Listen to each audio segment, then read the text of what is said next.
le Conseil général de Mayotte, partenaire des sports, vous présente K-Sport.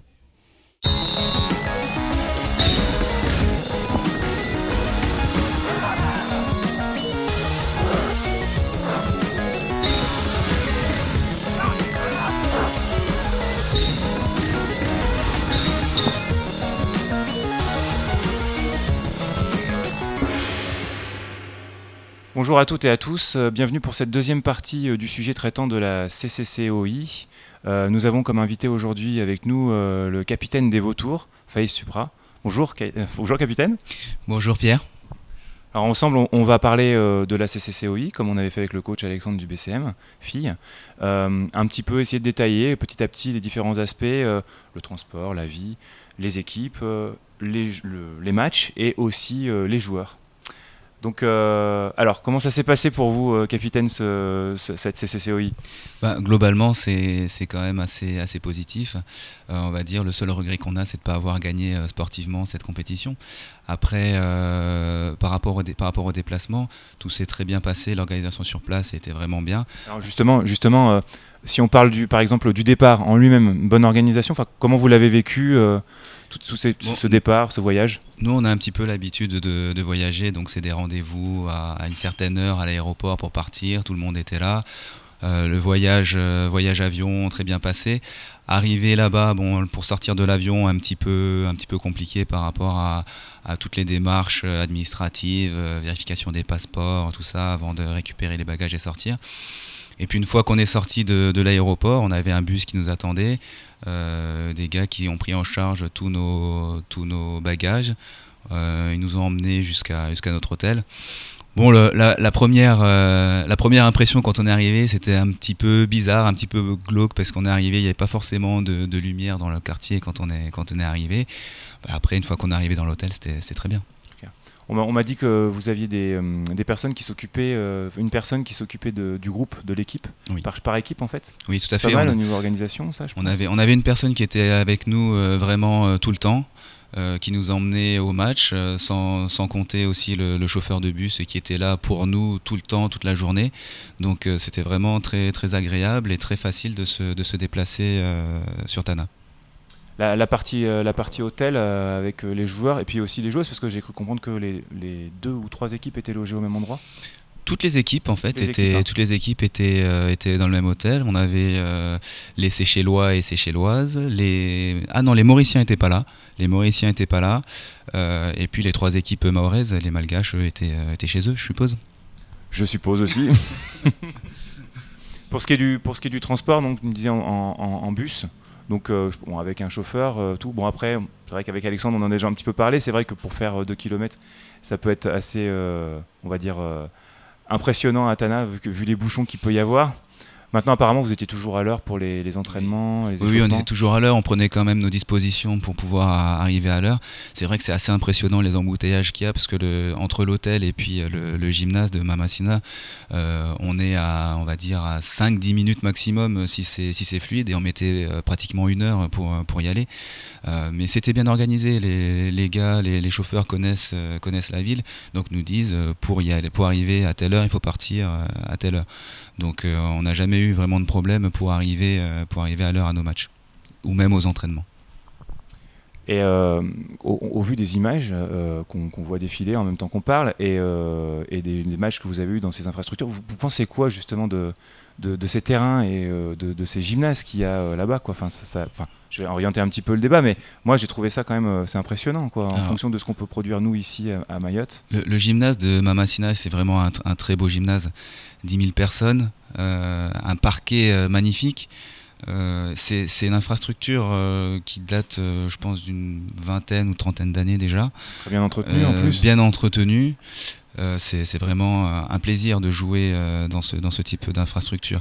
Après, ce qu'il faut dire aussi, c'est qu'en 2011, Madagascar a accueilli le championnat, le championnat des nations en fait africain. Ah oui, d'accord. Okay. Ouais, donc les gagnants de la CCCOI. Non, c'est pas ça. C'est les nations. Donc toutes les équipes africaines, les équipes nationales africaines, qui se sont la Coupe d'Afrique des Nations. Voilà. D'accord, ok, un sacré événement. Ils ont accueilli la Coupe d'Afrique des Nations de basket en 2011. Donc ils ont dû. D'ailleurs, le parquet qui est un parquet issu de ces jeux-là. C'est un parquet qui est démontable. On le voit en fait, il y a le parquet initial et puis une couche par-dessus qui est le parquet nouveau. D'accord. Et c'est vraiment un super parquet, vraiment très très agréable de jouer dessus. Donc des bonnes conditions pour faire des bons matchs. Très bonnes conditions, avec les gymnases n'étaient pas forcément plein. Il y avait, je pense, là où il y avait plus de monde, c'était notre demi-finale contre Ascut. Mais nous, on nous a aussi beaucoup vanté l'ambiance qu'il y a dans les infrastructures sportives malgaches. Ouais. On en a vu un aperçu sur ce tournoi-là. C'était vraiment très bien. D'accord. Alors justement, si on revient sur les matchs, votre compétition commence contre qui et dans quel état d'esprit et sous quels auspices? Des difficultés ou pas, ou assez simple? Enfin, on peut partir là-dessus, développer un peu. Oui, alors nous, pour être clair, notre objectif était de gagner le tournoi. Donc on s'est vraiment préparé psychologiquement et mentalement à gagner ce tournoi. Les poules ont été faits le lundi, on est arrivé mardi. Donc notre poule comprenait la deuxième équipe malgache, les gendarmes en fait, et puis une équipe séchelloise, Baya. Les favoris de la compétition, selon les journalistes, malgaches, c'était Ascut, donc l'équipe qui était dans l'autre poule. D'ailleurs, quand ils ont fait les poules, les deux têtes de série, c'était nous et Ascut. Alors peut-être, nous, quand on a appris le tirage au sort, peut-être qu'inconsciemment, on s'est dit que cette équipe malgache était, la deuxième équipe malgache était moins forte, donc ça allait être peut-être un peu facile. Donc le premier match, on l'a joué contre cette équipe malgache, des gendarmes. Les gendarmes, ouais. Et on a eu vraiment beaucoup de mal à rentrer dans le match. Il y a peut-être ce fait psychologique où on se dit que ça allait être peut-être facile. Et puis le fait qu'on est arrivé la veille, on n'a pas eu vraiment le temps de s'adapter. Voilà, parce que quand on fait un voyage en avion, il y a quand même un petit temps d'adaptation avant d'être vraiment en pleine possession de ses moyens physiques. Donc, si je peux me permettre, je pense aussi que même quand on a une expérience, il y a beaucoup d'équipes qui se font toujours un peu avoir, on va parler à froid, d'un début de tournoi ou de championnat où des fois on peut faire on va pas dire une grosse contre-performance, mais on peut des fois avoir du mal à mettre en route une machine qui est bien huilée, quoi. Tout à fait. D'ailleurs, c'était vraiment une crainte de notre coach qui nous a dit vraiment ce premier match, ça va être déterminant pour la suite. Et malheureusement, on n'a pas réussi à sortir de ce piège-là. On a vraiment eu du mal à rentrer dans le match parce que on a été vraiment cueillis à froid. On a eu 10 points de retard pratiquement dès le premier quart-temps. Oui. Et à la mi-temps, on avait 16 points de retard. 16 points de retard contre une équipe, c'est une très bonne équipe, les gendarmes. On a commencé à jouer en deuxième mi-temps, mais ça a été vraiment difficile. Le retard qu'on a pris était vraiment trop important. On perd le match finalement de 13 points, sachant que sur le quatrième quart-temps, on a réussi à revenir jusqu'à 6 points. D'accord, oui. Voilà. Donc on va dire que ça a été compliqué à mettre en place votre système face à une équipe qui aussi n'était pas forcément ce qu'on avait prédit d'une certaine manière. Oui, tout à fait. Après, on est sur des jeux malgaches. Le jeu malgache, ça ressemble un petit peu au nôtre. C'est-à-dire que il n'y a pas forcément de très grands joueurs, mais ce sont des joueurs qui sont athlétiques, qui courent vite et qui sont très adroits. Et là, physiquement, eux étaient au-dessus de nous. Ils allaient vraiment très très vite. Nous, on a essayé de les suivre, alors qu'on n'y arrivait pas. Donc, du coup, ils vous ont pris un peu, d'une certaine manière, votre propre jeu. On peut dire ça. Avec Alexandre, on m'a noté une chose, c'est qu'à un moment donné, je lui ai posé la question, mais alors est-ce que le rugby, j'allais dire, pardon, le basket malgache est un basket très instinctif? Alors, pour ce qui est des filles, il m'a dit non, effectivement, ils arrivaient aussi à alterner entre des phases de jeu rapide, mais aussi des phases où ils construisaient plus leur jeu de maniire à réguler leur équipe d'une certaine manière. Vous en pensez quoi? Je pense que c'est un peu moins le cas pour les garçons. Les garçons jouent vraiment sur la vitesse, sur la vivacité, sur les 1 contre 1, les premiers instincts. Les attaques durent 10, 15 secondes maxi, sauf si vraiment on arrive à bien défendre et à les faire aller jusqu'au bout des 24 secondes, mais sinon ça va très très vite. Très très vite. D'accord. Donc premier match difficile, l'équipe un peu a du mal à se mettre en jeu et vous perdez donc ce premier match. On perd ce premier match de 13 points. De 13 points. Oui. Le deuxième match arrive, c'est le lendemain si je ne Oui, m'abuse. le deuxième match arrive, c'est le lendemain, donc là on est dos au mur. Si on veut passer, aller en demi-finale, on est obligé de gagner ce match et essayer de faire aussi un gros écart, puisque il y avait encore le match d'après qui allait se jouer entre les Seychellois et l'équipe des gendarmes. Donc si les Seychellois gagnaient, ça allait être au goal average. Donc on était vraiment dans un esprit totalement autre que sur le premier match. Et là on a bien joué. Donc c'était contre les Seychelles, je le redis. Oui, c'était contre les Seychelles, l'équipe qui s'appelle Bahia. Une équipe qui était préparée elle aussi ou... Je pense que c'est une équipe qui était préparée, qui était aussi venue là pour faire un résultat. Il y avait quelques joueurs également de la sélection séchelloise dans cette équipe-là, donc c'était vraiment une belle équipe. Mais après nous on a vraiment bien joué, on a réussi à mettre notre jeu en place, et puis ce qu'on n'avait pas réussi à faire contre les Malgaches, on a réussi à le faire là, notamment défensivement. On avait vraiment eu du mal défensivement contre les Malgaches. Là on a vraiment bien bloqué le jeu séchellois, on a réussi à s'imposer aussi sous les cerceaux, à avoir les rebonds et jouer le jeu rapide. Qui est quand même aussi votre marque de fabrique. Enfin, je veux dire votre marque de fabrique. Oui, ça on peut le dire comme ça, tout à fait. Ouais. Tout à fait. Et en intensité, vous diriez que c'est à peu près le même, même rythme où les Seychelles, enfin l'équipe des Seychelles. Les Seychelles jouent moins vite. Les Seychelles jouent moins vite, jouent un peu plus posés. Un peu plus physique peut-être, je parle dans les raquettes. Ils ont des gars qui sont costauds effectivement. Ce sont des physiques on va dire un peu plus lourds, mais rien à voir avec nos grands à nous qui sont eux on va dire plus élancés, grands, athlétiques. Mais donc on arrive à les jouer assez, plus facilement quoi. Plus facilement et donc alors.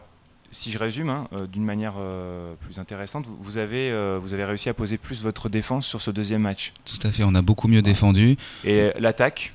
L'attaque, on a réussi aussi à placer notre jeu collectif, ce qu'on n'avait pas forcément bien réussi à faire aussi contre les Malgaches, ce qui nous a fait avoir des positions assez faciles. Nos shooters, on a réussi à les libérer. D'ailleurs, Baoji, le numéro 10, a été très adroit. Il a mis un paquet de 3 points sur ce match-là. Pareil pour Henri et Swamadou. Ouais, ils ont un peu l'habitude de mettre pas mal de 3 points quand même. Voilà, ce sont nos shooters.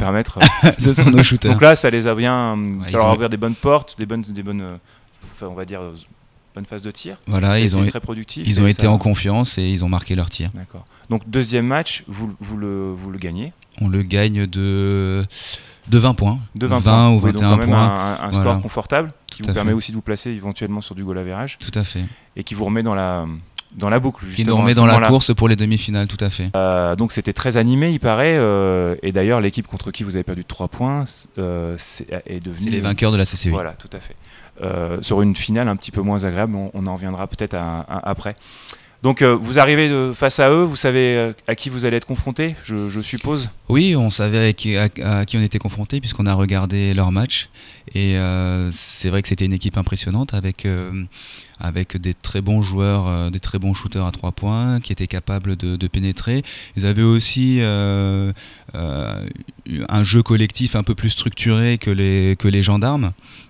Donc il n'y avait pas photo, vu des matchs qu'on a vus, c'était la meilleure équipe du tournoi. C'était l'AS Ascut. Ah, je sais plus la ville. J'ai loupé aussi, on mettra l'information en bas. Ça marche. Mais donc une équipe quand même qui était un cran au-dessus des autres, on va dire. Ça se voyait naturellement sur les parquets. Maintenant, c'est des joueurs que vous aviez déjà joué ou pas? Il y a quelques joueurs qu'on connaît qui étaient dans la sélection malgache, donc qu'on connaissait, plus un intérieur qui est la section comorienne, donc que Mavouna connaît très bien. Oui.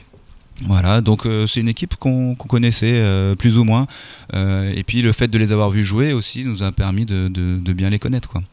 Et quand vous abordez ce match, vous vous dites va falloir être fort sur quoi? Va falloir les prendre à quel niveau? À quel niveau on peut les prendre? Enfin, vous aviez quoi avec votre coach? Vous aviez convenu de quoi comme pour gagner ce match, les clés étaient assez simples, on va dire. C'était les mêmes que sur les autres matchs. C'était vraiment défendre fort sur eux, parce qu'ils ont aussi des gars qui sont très forts à 3 points. Donc gérer les shoots à 3 points, essayer d'éviter qu'ils aient des shoots faciles.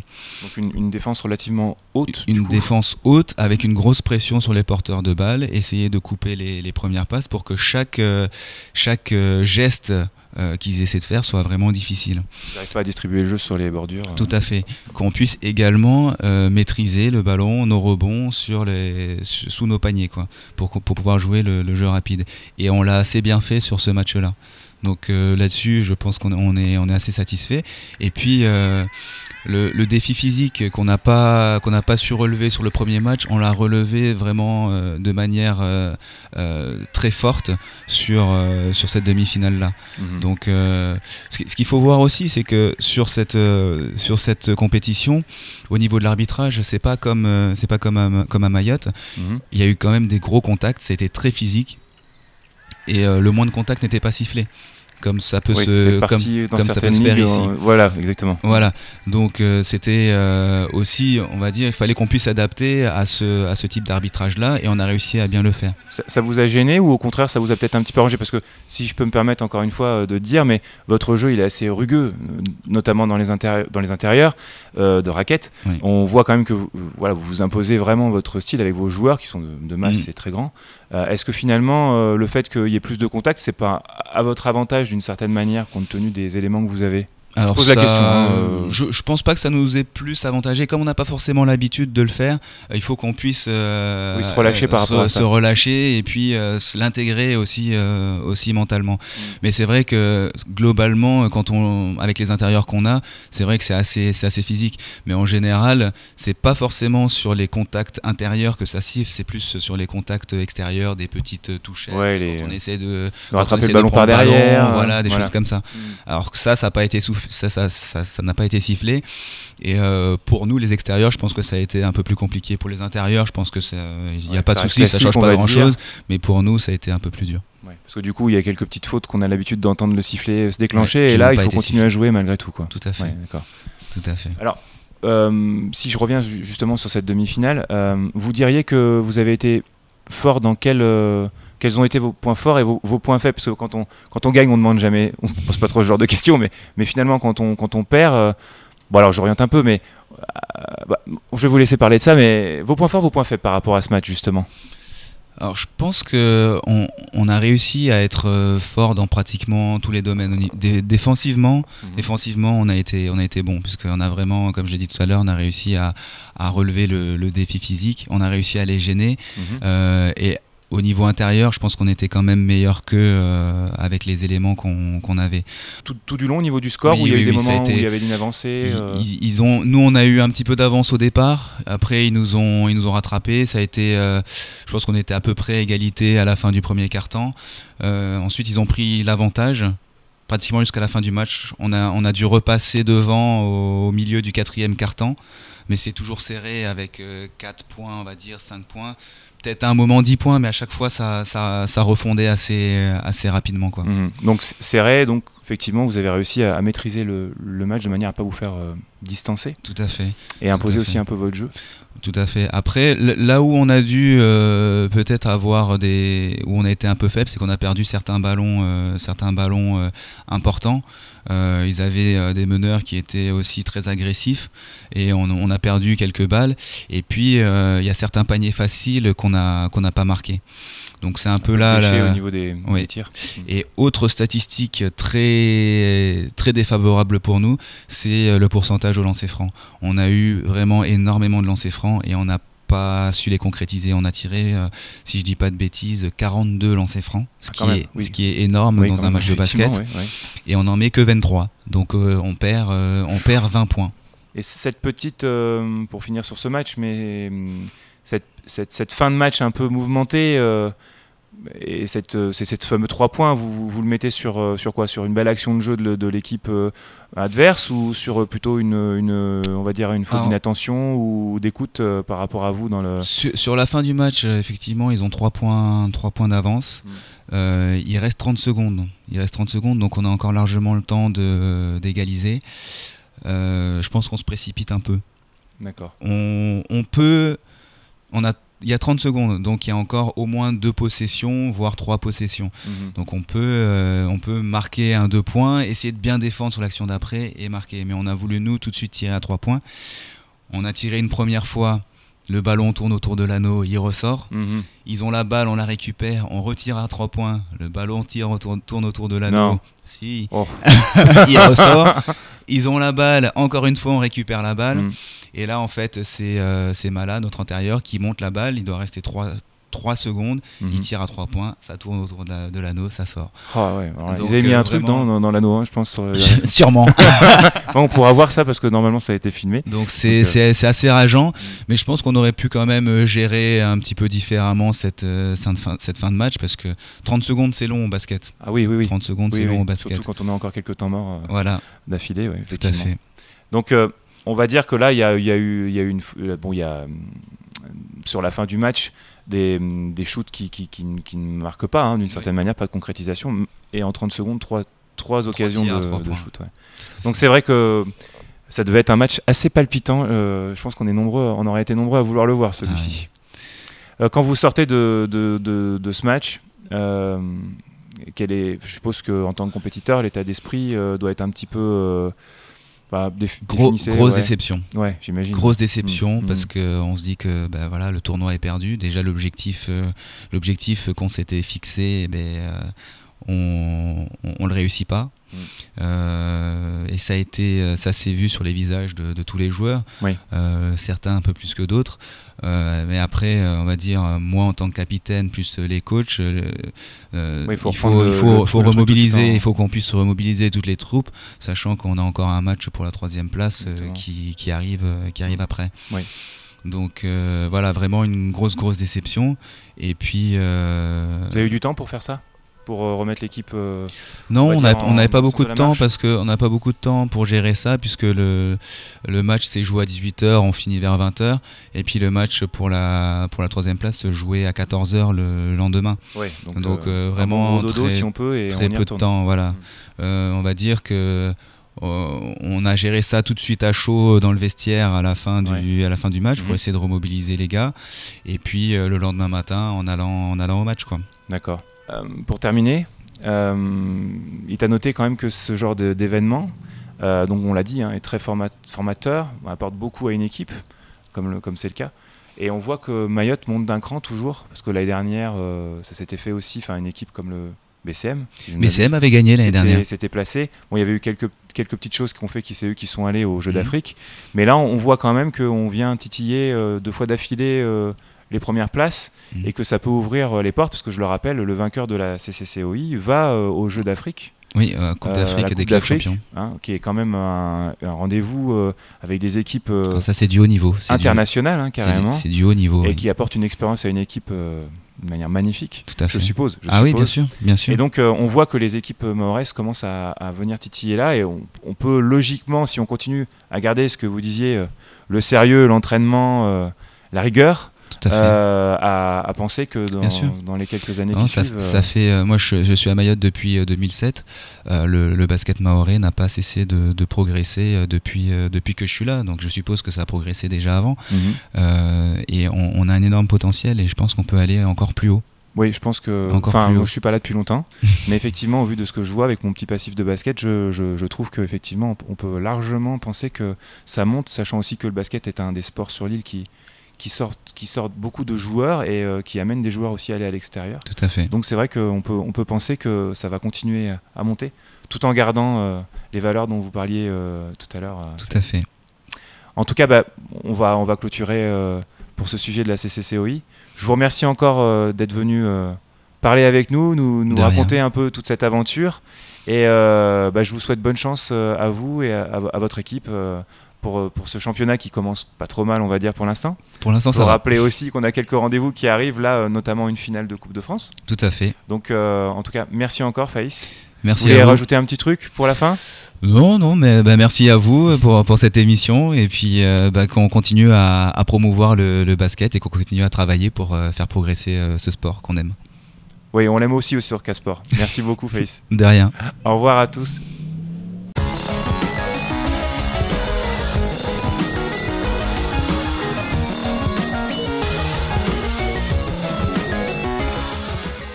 Le Conseil général partenaire du sport vous a présenté Casport.